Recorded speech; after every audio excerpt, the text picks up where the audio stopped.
తమ అభ్యర్థులకు కాంగ్రెస్ బీఫామ్లు ఇస్తోంది. ఇప్పటికే మొదటి బీఫామ్ను భువనగిరి అభ్యర్థి చామల కిరణ్ కుమార్ రెడ్డి తీసుకున్నారు. పలువురు కాంగ్రెస్ అభ్యర్థులు గాంధీ భవన్ కు చేరుకుంటున్నారు. గాంధీ భవన్ లో ఎంపీ అభ్యర్థులకు ఏఐసీసీ తెలంగాణ వ్యవహారాల ఇన్ఛార్జ్ దీపాదాస్ మున్షి బీఫామ్లు అందిస్తున్నారు. ఇవాళ 14 మందికి, మరో 3కి బీఫామ్లు రేపు ఇవ్వబోతోంది టీపీసీసీ.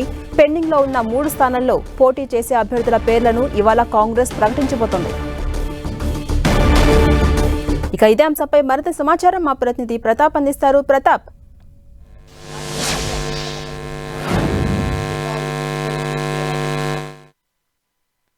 వ్యక్తికే సింబల్ కేటాయింపు ఉంటుంది కాబట్టి బీఫామ్ లో అందజేయడానికి కాంగ్రెస్ పార్టీ అభ్యర్థులందరినీ కూడా ఉంటుంది. అయితే అందరూ కూడా అభ్యర్థులంతా కూడా మద్దతుగా వస్తున్నారు. వారందరూ కూడా బీఫామ్ అందిస్తున్నారు.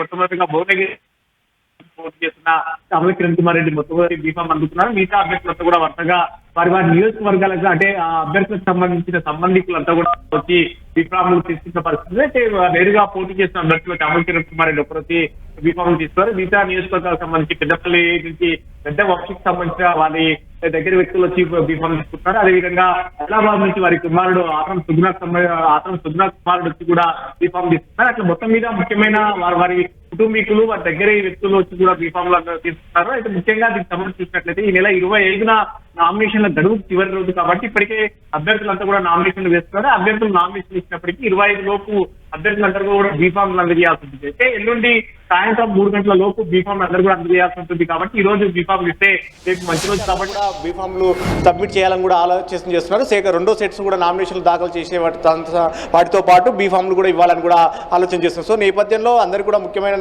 అందరినీ కూడా అభ్యర్థులందరూ కూడా గాంధీ భవన్ కు ఆహ్వానించడం జరిగింది. వారికి అందరూ కూడా బీఫామ్లు అందిస్తున్నారు.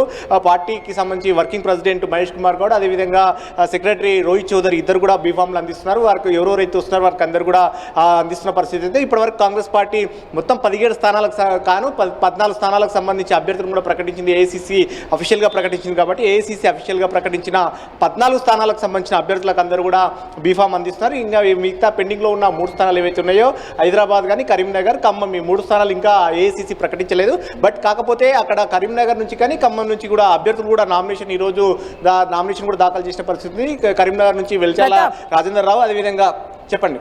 అంటే ప్రతాప్, ఈ పెండింగ్ లో ఉన్న 3 స్థానాలపై ఇవాళ ఒక క్లారిటీ వచ్చే అవకాశం ఉందా?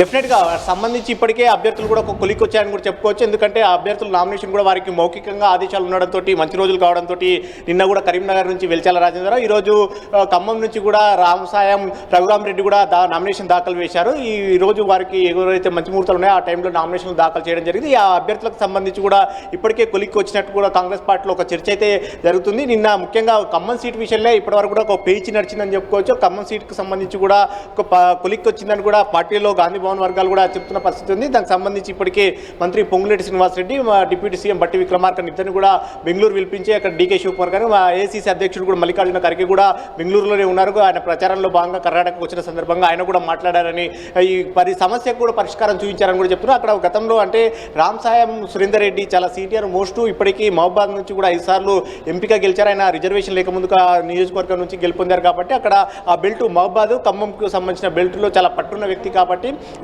నెహ్రూ హయాం నుంచి కూడా ఆయన ఎంపీగా గెలిచారు. సో ఈ నేపథ్యంలో ఆ రాజకీయ కుటుంబం నేపథ్యం ఉంది. కాంగ్రెస్ వారసత్వ కుటుంబమే కాబట్టి ఖచ్చితంగా వారి కుమారుడు రఘురామ్ రెడ్డికి టికెట్ ఇవ్వాలని భావించారు. అయితే రఘురామ్ రెడ్డికి గతంలో కిరణ్ కుమార్ రెడ్డి సీఎంగా ఉన్నప్పుడు ఆయనకు ఎమ్మెల్సీ ఇవ్వాలని చెప్పేసి అప్పట్లో భావించారు. కానీ అప్పుడు మిస్ అయింది కాబట్టి ఈ హయాంలో అప్పుడు ఎమ్మెల్సీ మిస్ అయింది కాబట్టి ఇప్పుడు ఎంపీ టికెట్ ఇవ్వాలని కూడా ఒక ఆలోచన చేస్తున్నారు. అయితే ఈ రఘురామ్ రెడ్డి కూడా మంత్రి పొంగులేటి శ్రీనివాస్ రెడ్డికి వియంకుడు అవుతారు. అదేవిధంగా సినీ నటుడు వెంకటేష్ కూడా దగ్గర బంధువు అవుతారు కాబట్టి అట్లా మొత్తం మీద అన్ని రకాలుగా కలిసి వచ్చే అవకాశం ఉంటుంది. కాబట్టి రఘురామ్ రెడ్డికి టికెట్ ఇస్తే ఈజీగా ఉంటుందన్న ఒక ఆలోచనతో కూడా పార్టీ ఒక అంచనాకు వచ్చినట్టు కూడా చెప్తున్నారు. ఈ నేపథ్యంలో రఘురామ్ రెడ్డికి టికెట్ దాదాపు కన్ఫర్మ్ అయింది అంటున్నారు. మరోవైపు కరీంనగర్ చూసినట్టయితే కనుక కరీంనగర్ వెల్చాల రాజేంద్రరావు అక్కడ విలమ సామాజిక వర్గానికి సంబంధించిన వ్యక్తి. ఆయన గతంలో వాళ్ళ తండ్రి జగపతిరావు వాళ్ళ ఫ్యామిలీ కూడా అక్కడ రాజకీయ నేపథ్యం ఉంది, కాంగ్రెస్ నేపథ్యమే కాబట్టి వారికి ఇచ్చినట్లయితే బాగుంటుందన్న ఒక ఆలోచనతో కాంగ్రెస్ పార్టీ ఒక అంచనాకు వచ్చింది. కొలిక్కి వచ్చిన నేపథ్యంలో అక్కడ కరీంనగర్ నుంచి వెల్చాల రాజేంద్రరావు, ఖమ్మం నుంచి రఘురామ్ రెడ్డికి, హైదరాబాద్ నుంచి సమీరుల్లాకు పార్టీ జిల్లా అధ్యక్షుడిగా ఉన్న సమీరుల్లా పేర్లు ఖరారైంటారు. ఈ 3 పేర్లకు సంబంధించి కూడా ఈ రోజు రాత్రిలోపు అఫీషియల్ గా ఏఐసీసీ ప్రకటించే అవకాశం ఉంది. Right, thank you Pratap.